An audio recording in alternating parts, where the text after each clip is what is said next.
ಸ್ನೇಹಿತರೆ ಎಲ್ಲರಿಗೂ ನಮಸ್ಕಾರ. Welcome back to study with Siddu YouTube ಚಾನಲ್ಗೆ. ಸ್ನೇಹಿತರೆ, ಇವತ್ತಿನ ಒಂದು ಕ್ಲಾಸ್ನಲ್ಲಿ ದ್ವಿತೀಯ PUCಯ ಸಮಗ್ರ ಅರ್ಥಶಾಸ್ತ್ರ ಈ ಒಂದು ಭಾಗದಲ್ಲಿ ಬರುವ ಅಧ್ಯಾಯ 7 ಸಮಗ್ರ ಅರ್ಥಶಾಸ್ತ್ರದ ಪರಿಚಯ. ಸಮಗ್ರ ಅರ್ಥಶಾಸ್ತ್ರ ಪರಿಚಯ ಈ ಒಂದು ಚಾಪ್ಟರ್ನಲ್ಲಿ ಕೇಳಿರುವ ಕ್ವಶನ್ಗೆ 4 ಅಂಕದ ಇಂಪಾರ್ಟೆಂಟ್ ಕ್ವಶನ್ನ ಇವತ್ತಿನ ಒಂದು ಕ್ಲಾಸ್ನಲ್ಲಿ ನೋಡ್ತಾ ಹೋಗೋಣ ಸ್ನೇಹಿತರೆ.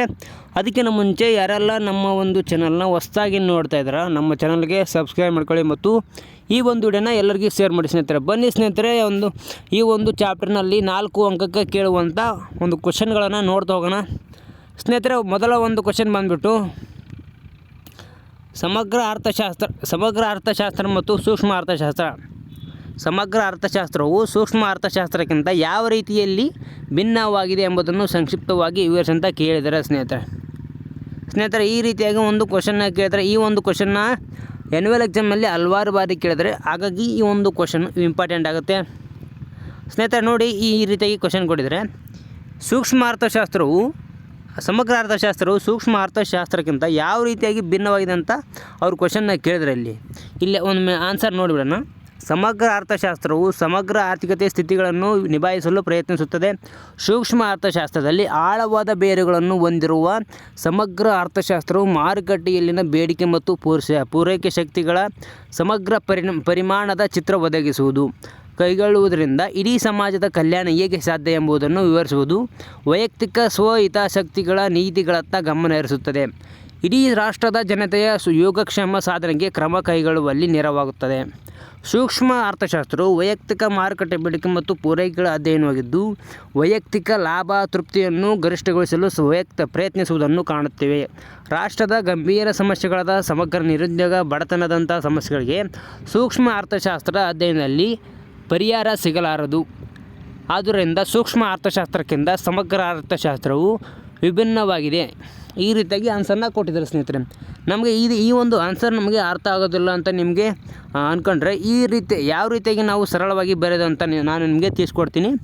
ಬನ್ನಿ, ಆಗಿದ್ದರೆ ನೋಡ್ತಾ ಹೋಗೋಣ ಯಾವ ರೀತಿಯಾಗಿ ಸರಳವಾಗಿ ನಿಮಗೆ ನಿಮ್ಮ ಹಾಗೆ ಬರೆಯೋದಂತ ನನಗೆ ತಿಳಿತಾ ಹೋಗೋಣ ಸ್ನೇಹಿತರೆ. ನೋಡಿ, ಸೂಕ್ಷ್ಮ ಅರ್ಥಶಾಸ್ತ್ರ ಅಂದರೆ ಏನಂತ ಪ್ರಶ್ನೆ ಸ್ನೇಹಿತರೆ. ಈ ರೀತಿಯಾಗಿ ನಿಮಗೆ ಆನ್ಸರ್ನ ಕೊಟ್ಟಿದ್ದಾರೆ. ಇಲ್ಲಿ ನಿಮಗೆ ಈ ಆನ್ಸರ್ ಸ್ನೇಹಿತರೆ, ಈ ರೀತಿಯಾಗಿ ನಿಮಗೆ ಆನ್ಸರ್ನ ಇಲ್ಲಿ ಕೊಟ್ಟಿದ್ದಾರೆ. ಇದು ನಮಗೆ ಅರ್ಥ ಆಗ್ತಿಲ್ಲ ಅಂದರೆ ನಾನು ನಿಮಗೆ ಒಂದು ಸಿಂಪಲ್ಲಾಗಿ ಮೆಥಡ್ನ ಹೇಳ್ತೀನಿ ಸ್ನೇಹಿತರೆ. ಈ ರೀತಿಯಾಗಿ ಕೊಟ್ಟಿರ್ತಾರೆ, ಆದರೆ ಇಲ್ಲಿ ಲಾಂಗ್ ಕೊಟ್ಟಿದ್ದಾರೆ. ನಾನು ಪಾಯಿಂಟ್ ಮಾಡಿ ನಿಮಗೆ ಹೇಳ್ಕೊಡ್ತೀನಿ ಸ್ನೇಹಿತರೆ. ಮೊದಲು ಸಮಗ್ರ ಅರ್ಥಶಾಸ್ತ್ರ ಅಂದರೆ ಏನಂತ ನಾವು ತಿಳ್ಕೊಬೇಕಾಗುತ್ತೆ. ಆಮೇಲೆ ಸೂಕ್ಷ್ಮ ಅರ್ಥಶಾಸ್ತ್ರ ಅಂದರೆ ಏನಂತ ನಾವು ತಿಳ್ಕೊಬೇಕಾಗುತ್ತೆ. ಸಮಗ್ರ ಅರ್ಥಶಾಸ್ತ್ರ ಅಂತ ನೋಡ್ಬಿಡೋಣ ಈಗ ಏನಂತ. ಸಮಗ್ರ ಅರ್ಥಶಾಸ್ತ್ರ ಅಂದರೆ ಸ್ನೇಹಿತರೆ, ಇಡೀ ರಾಷ್ಟ್ರದ ಬಗ್ಗೆ ಅಧ್ಯಯನ ಮಾಡುವ ಒಂದು ಅರ್ಥಶಾಸ್ತ್ರ ಆಗೈತಿ ಇದು. ಸಮಗ್ರ ಅಂದರೆ ಇಡೀ ರಾಷ್ಟ್ರದ ಬಗ್ಗೆ, ಅಂದರೆ ನಿರುದ್ಯೋಗ ಬಗ್ಗೆ ಅಥವಾ ಸಮಗ್ರ ನಿರುದ್ಯೋಗ ಆಗಿರ್ಬೋದು ಅಥವಾ ಬಡತನ ಆಗಿರ್ಬೋದು, ಈ ರೀತಿಯಾಗಿ ಎಲ್ಲ ಸಮಗ್ರವಾಗಿ ಏನು ಅಧ್ಯಯನ ಮಾಡುತ್ತಲ್ಲ ಅದನ್ನು ನಾವು ಸಮಗ್ರ ಅರ್ಥಶಾಸ್ತ್ರ ಅಂತ ಕರಿತೀವಿ. ಸಮಗ್ರವಾಗಿ ದೇಶದ ಕುರಿತು ಅಧ್ಯಯನ ಮಾಡುವ ಒಂದು ಶಾಸ್ತ್ರವನ್ನು ಸಮಗ್ರ ಅರ್ಥಶಾಸ್ತ್ರ ಅಂತ ಕರಿತೀವಿ ಸ್ನೇಹಿತರೆ. ಅದೇ ಸೂಕ್ಷ್ಮ ಅರ್ಥಶಾಸ್ತ್ರ ಅಂದರೆ ಸ್ನೇಹಿತರೆ, ಸೂಕ್ಷ್ಮ ಅರ್ಥಶಾಸ್ತ್ರ ಅಂದರೆ ಒಬ್ಬ ಅನುಭೋಗಿ ಅಥವಾ ಒಂದು ಕಂಪನಿ, ಒಂದು ಉದ್ದಿಮೆ, ಈ ರೀತಿಯಾಗಿ ವೈಯಕ್ತಿಕ ಒಂದು ಅಂಶಗಳ ಕುರಿತು ಅಧ್ಯಯನ ಮಾಡುತ್ತಲ್ಲ ಅದನ್ನು ನಾವು ಸೂಕ್ಷ್ಮ ಅರ್ಥಶಾಸ್ತ್ರ ಅಂತ ಕರಿತೀವಿ. ಇಷ್ಟೇ ಸಿಂಪಲ್ ಸ್ನೇಹಿತರೆ. ಸಮಗ್ರ ಅರ್ಥಶಾಸ್ತ್ರ ಏನಂತ ಬರೀಬೇಕು, ಆಮೇಲೆ ಸೂಕ್ಷ್ಮ ಅರ್ಥಶಾಸ್ತ್ರ ಅಂತ ಬರೀಬೇಕು. ಇಲ್ಲಿ ಆದ್ರೆ ಪಾಯಿಂಟ್ಸ್ ಹಾಕಿ ಬರಿಬಾರ್ದು. ಇಲ್ಲಿಂದ ನಾವು ಸಮಗ್ರ ಅರ್ಥಶಾಸ್ತ್ರದ ಬಗ್ಗೆ ಬೇಕಾದರೆ ನೀವು ಈ ರೀತಿಯಾಗಿ ಒಂದು ಮಿಡಲ್ನಲ್ಲಿ ಗೆರೆ ಹಾಕಿ ನೀವು ಬರೆದು ಕೂಡ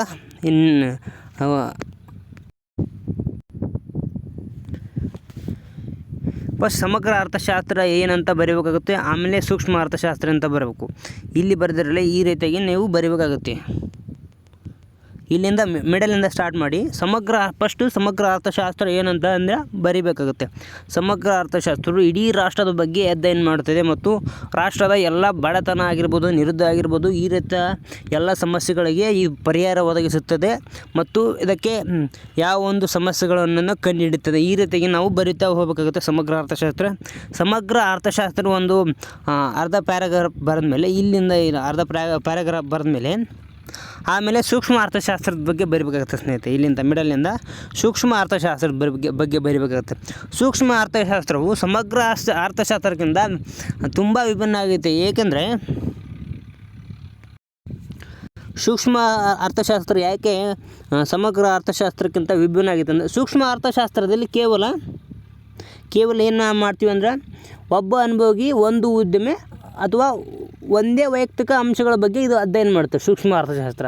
ನೀವು ನೆನ್ಪಿಟ್ಕೊಳ್ಳಿ ಏನಂದರೆ, ಸೂಕ್ಷ್ಮ ಅಂದರೆ ಇದು ಏನದು, ಒಂದು ಉದ್ಯೋಗ, ಒಬ್ಬ ಅನುಭವಿ, ಕೇವಲ ಒಂದು ಉದ್ದಿಮೆ, ಕೇವಲ ವೈಯಕ್ತಿಕ ಅಂಶಗಳ ಮೇಲೆ ಅಧ್ಯಯನ ಮಾಡುವ ಒಂದು ಶಾಸ್ತ್ರವನ್ನು ಸೂಕ್ಷ್ಮ ಅರ್ಥಶಾಸ್ತ್ರ ಅಂತ ಕರಿತೀವಿ.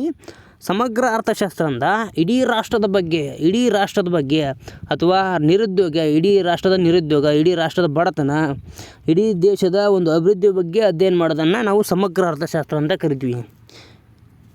ಈ ರೀತಿಗೆ ನೀವು ಬರೀಬೇಕಾಗುತ್ತೆ. ಫಸ್ಟ್ ಇಲ್ಲಿಂದ ಒಂದು ಡೆಫಿನೇಷನ್ ಕೊಡ್ರಿ ಸಮಗ್ರ ಅರ್ಥಶಾಸ್ತ್ರದ್ದು. ಆಮೇಲೆ ಸಮಗ್ರ ಅರ್ಥಶಾಸ್ತ್ರ ಯಾವ ಒಂದು ಸಮಸ್ಯೆಗಳನ್ನು ನಿಭಾಯಿಸುತ್ತದೆ ಅಂತ ಬರೀರಿ.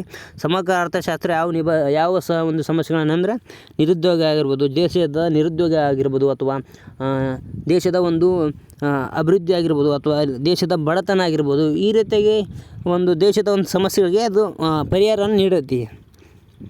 ಎಲ್ಲ ಒಂದು ಅಧ್ಯಯನ ಮಾಡೋದ್ರಿಂದ, ಸಮಗ್ರವಾಗಿ ಅಧ್ಯಯನ ಮಾಡೋದ್ರಿಂದ ಅದು ಅವುಗಳಿಗೆ ಆ ಸಮಸ್ಯೆಗಳಿಗೆ ಪರಿಹಾರ ನೀಡುತ್ತೆ. ಇದಾದಮೇಲೆ ಸೂಕ್ಷ್ಮ ಅರ್ಥಶಾಸ್ತ್ರಕ್ಕೆ ಬರೀ. ಸೂಕ್ಷ್ಮ ಅರ್ಥಶಾಸ್ತ್ರ ಏನೇನು ಮಾಡುತ್ತೆ ಮತ್ತು ಸೂಕ್ಷ್ಮ ಅರ್ಥಶಾಸ್ತ್ರ ಅಂದರೆ ಏನಂತ ಬರೀರಿ. ಸೂಕ್ಷ್ಮ ಅರ್ಥಶಾಸ್ತ್ರ ಬಗ್ಗೆ ಬರೆದ ಮೇಲೆ ಅದು ಯಾವ ಒಂದು ಇದು ಮಾಡ್ತೇವೆ, ಕೇವಲ ಇದು ಸೂಕ್ಷ್ಮ ಅರ್ಥಶಾಸ್ತ್ರ ಕೇವಲ ಒಬ್ಬ ಅನುಭವಿ ವೈಯಕ್ತಿಕವಾಗಿ, ಒಂದು ಉದ್ಯಮ ಅಥವಾ ಒಂದು ಕಂಪನಿ, ಈ ರೀತಿಗೆ ವೈಯಕ್ತಿಕ ಅಂಶಗಳ ಮೇಲೆ ಅಧ್ಯಯನ ಮಾಡ್ತಿದ್ದು. ಬರೀ ಕೇವಲ ಇಡೀ ರಾಷ್ಟ್ರದ ಬಗ್ಗೆ ಅಧ್ಯಯನ ಮಾಡೋದಿಲ್ಲ. ಇದರಲ್ಲಿ ರಾಷ್ಟ್ರದ ಒಂದು ಸಮಸ್ಯೆಗಳಾದ ನಿರುದ್ಯೋಗ ಆಗಿರ್ಬೋದು ಅಥವಾ ಬಡತನ ಆಗಿರ್ಬೋದು, ಇವುಗಳಿಗೆ ಸಮಸ್ಯೆಗೆ ಪರಿಹಾರ ಸಿಗೋದಿಲ್ಲ. ಈ ರೀತಿಗೆ ಫಸ್ಟ್ ಏನು ಬರೀಬೇಕು ನೀವು, ಸಮಗ್ರ ಅರ್ಥಶಾಸ್ತ್ರದ ಬಗ್ಗೆ ಒಂದು 6ರಿಂದ 8 ಲೈನ್ ಬರೀಬೇಕು. ಅದಾದಮೇಲೆ ಸೂಕ್ಷ್ಮ ಅರ್ಥಶಾಸ್ತ್ರದ ಬಗ್ಗೆ ಒಂದು 6ರಿಂದ 8 ಲೈನ್ ಬರೆದ್ಮೇಲೆ, ಇದಾದಮೇಲೆ ಇಲ್ಲಿ ಕೆಳಗಡೆ ಕನ್ಕ್ಲೂಷನ್ ಬರೆದುಬಿಡ್ರಿ. ಕನ್ಕ್ಲೂಷನ್ ಒಂದು 3 ಲೈನಲ್ಲಿ ಇವು ಎರಡು ಯಾವ ರೀತಿಯಾಗಿ ವಿಭಿನ್ನವಾಗಿವೆ ಅಂತ ಒಂದು 3 ಲೈನಲ್ಲಿ ಅಥವಾ ನಾವು ಒಂದು 5 ಲೈನಲ್ಲಿ ಬರೆದು ಕ್ಲೋಸ್ ಮಾಡಿಬಿಡಿ ಸ್ನೇಹಿತರೆ. ಈ ರೀತಿಯಾಗಿ ನಾವು ಕ್ವಶನ್ಗೆ ಆನ್ಸರ್ ಮಾಡಬೇಕಾಗುತ್ತೆ. ಈ ಒಂದು ಕ್ವಶನ್ ಬಂದರೆ ಈ ರೀತಿಯಾಗಿ ನೀವು ಆನ್ಸರ್ ಮಾಡಬೇಕಾಗುತ್ತೆ. ಐ ಹೋಪ್ ಈ ಒಂದು ವಿಡಿಯೋ ನಿಮಗೆ ಇಷ್ಟ ಆಗಿದೆ ಅಂತ ಅಂದ್ಕೊಂಡಿದ್ದೀನಿ ಸ್ನೇಹಿತರೆ. ಈ ಒಂದು ವಿಡಿಯೋ ನಿಮಗೆ ಇಷ್ಟ ಆಗಿದ್ದರೆ ಎಲ್ಲ ವಿದ್ಯಾರ್ಥಿಗಳಿಗೆ ಈ ಒಂದು ವಿಡಿಯೋನ ಶೇರ್ ಮಾಡಿ, ಮತ್ತು ನಮ್ಮ ಚಾನಲ್ಗೆ ಯಾರೆಲ್ಲ ಹೊಸಬರು ನೋಡ್ತಾಯಿದ್ರೆ ನಮ್ಮ ಚಾನಲ್ಗೆ ಸಬ್ಸ್ಕ್ರೈಬ್ ಮಾಡ್ಕೊಳ್ಳಿ.